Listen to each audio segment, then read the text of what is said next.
1 Samuel அதிகாரம் 16. கர்த்தர் சாமுவேலை நோக்கி, இஸ்ரவேலின் மேல் ராஜாவாயிராதபடிக்கு நான் புறக்கணித்து தள்ளின சவுலுக்காக நீ எந்த மட்டும் துக்கித்துக் கொண்டிருப்பாய்? நீ உன் கொம்பை தைலத்தால் நிரப்பிக்கொண்டு வா. பெத்லெகேமியனாகிய ஈசாயினிடத்துக்கு உன்னை அனுப்புவேன்.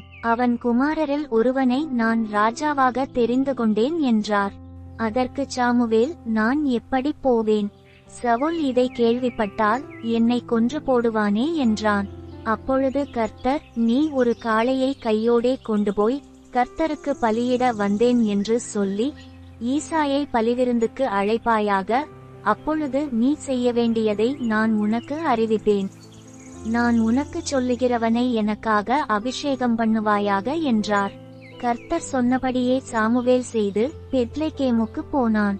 அப்பொழுது அவ்வூரின் மேய்ப்பர் தத்தளிப்போடே அவனுக்கு எதிர்கொண்டு வந்து, நீர் வருகிறது சமாதானமா என்றார்கள். அதற்கு அவன், சமாதானந்தான், கர்த்தருக்கு பலியிட வந்தேன். நீங்கள் உங்களை பரிசுத்தம் பண்ணிக்கொண்டு என்னுடனே கூட பலிவிருந்துக்கு வாருங்கள் என்றான். மேலும் ஈசாயையும் அவன் குமாரரையும் பரிசுத்தம் பண்ணி அவர்களை பலிவிருந்துக்கு அழைத்தான். அவர்கள் வந்தபோது அவன் எலியாபை பார்த்தவுடனே, கர்த்தரால் அபிஷேகம் பண்ணப்படுபவன் இவன்தானாக்கும் என்றான். கர்த்தர் சாமுவேலை நோக்கி, நீ இவனுடைய முகத்தையும் இவனுடைய சரீர வளர்ச்சியையும் பார்க்க வேண்டாம். நான் இவனை புறக்கணித்தேன். மனுஷன் பார்க்கிறபடி நான் பாரேன். மனுஷன் முகத்தை பார்ப்பான், கர்த்தரோ இருதயத்தை பார்க்கிறார் என்றார். அப்பொழுது ஈசாய் அபினதாபை அழைத்து அவனை சாமுவேலுக்கு முன்பாக கடந்து போக பண்ணினான். அவன், இவனையும் கர்த்தர் தெரிந்து கொள்ளவில்லை என்றான். ஈசாய் சம்மாவையும் கடந்து போக பண்ணினான். அவன் இவனையும் கர்த்தர் தெரிந்து கொள்ளவில்லை என்றான். இப்படி ஈசாய் தன் குமாரரில் 7 பேரை சாமுவேலுக்கு முன்பாக கடந்து போக பண்ணினான். பின்பு சாமுவேல் ஈசாயை பார்த்து, கர்த்தர் இவர்களில் ஒருவனையும் தெரிந்து கொள்ளவில்லை என்று சொல்லி, உன் பிள்ளைகள் இவ்வளவுதானா என்று ஈசாயை கேட்டான். அதற்கு அவன், இன்னும் எல்லாருக்கும் இளையவன் ஒருவன் இருக்கிறான். அவன் ஆடுகளை மேய்த்து கொண்டிருக்கிறான் என்றான். அப்பொழுது சாமுவேல் ஈசாயை நோக்கி, ஆள் அனுப்பி அவனை அழைப்பி. அவன் இங்கே வருமட்டும் நான் பந்தியிருக்க மாட்டேன் என்றான். ஆள் அனுப்பி அவனை அழைப்பித்தான். அவன் சிவந்த மேனியும் அழகிய கண்களும் நல்ல ரூபமுள்ளவனுமாயிருந்தான். அப்பொழுது கர்த்தர், இவன்தான், நீ எழுந்து இவனை அபிஷேகம் பண்ணு என்றார். அப்பொழுது சாமுவேல் தைலக்கொம்பை எடுத்து அவனை அவன் சகோதரர் நடுவிலே அபிஷேகம் பண்ணினான். அந்நாள் முதற்கொண்டு கர்த்தருடைய ஆவியானவர் தாவீதின் மேல் வந்து இறங்கியிருந்தார். சாமுவேல் எழுந்து ராமாவுக்கு போய்விட்டான். கர்த்தருடைய ஆவி சவுலை விட்டு நீங்கினார். கர்த்தரால் வரவிடப்பட்ட ஒரு பொல்லாத ஆவி அவனை கலங்க பண்ணி கொண்டிருந்தது. அப்பொழுது சவுலின் ஊழியக்காரர் அவனை நோக்கி, இதோ தேவனால் விடப்பட்ட ஒரு பொல்லாத ஆவி உம்மை கலங்க பண்ணுகிறதே.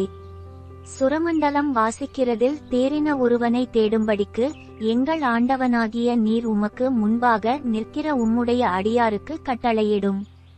அப்பொழுது தேவனால் விடப்பட்ட பொல்லாத ஆவி உம்மேல் இறங்குகையில் அவன் தன் கையினால் அதை வாசித்தால் உமக்கு சவுக்கியமுண்டாகும் என்றார்கள். சவுல் தன் ஊழியக்காரரை பார்த்து, நன்றாய் வாசிக்கத்தக்க ஒருவனை தேடி என்னிடத்தில் கொண்டு வாருங்கள் என்றான். அப்பொழுது அந்த வேலைக்காரரில் ஒருவன் பிரதியுத்தரமாக, இதோ பெத்லெகேமியனாகிய ஈசாயின் குமாரன் ஒருவனை கண்டிருக்கிறேன்.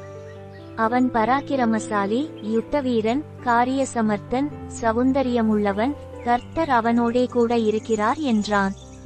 அப்பொழுது சவுல் ஈசாயினிடத்தில் ஆட்களை அனுப்பி, ஆட்டு மந்தையில் இருக்கிற உன் குமாரனாகிய தாவீதை என்னிடத்தில் அனுப்பு என்று சொல்லச் சொன்னான். அப்பொழுது ஈசாய் அப்பத்தையும் ஒரு துருத்தி திராட்சரசத்தையும் ஒரு வெள்ளாட்டுக் குட்டியையும் கழுதையின் மேல் ஏற்றி தன் குமாரனாகிய தாவீதின் வசமாய் சவுலுக்கு அனுப்பினான். அப்படியே தாவீது சவுலிடத்தில் வந்து அவனுக்கு முன்பாக நின்றான்.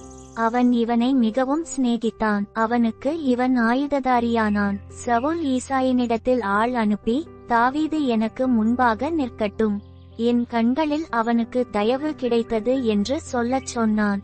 அப்படியே தேவனால் விடப்பட்ட ஆவி சவுலை பிடிக்கும்போது தாவீது சுரமண்டலத்தை எடுத்து தன் கையினால் வாசிப்பான். அதனாலே பொல்லாதாவி அவனை விட்டு நீங்க சவுல் ஆறுதலடைந்து சொஸ்தமாவான்.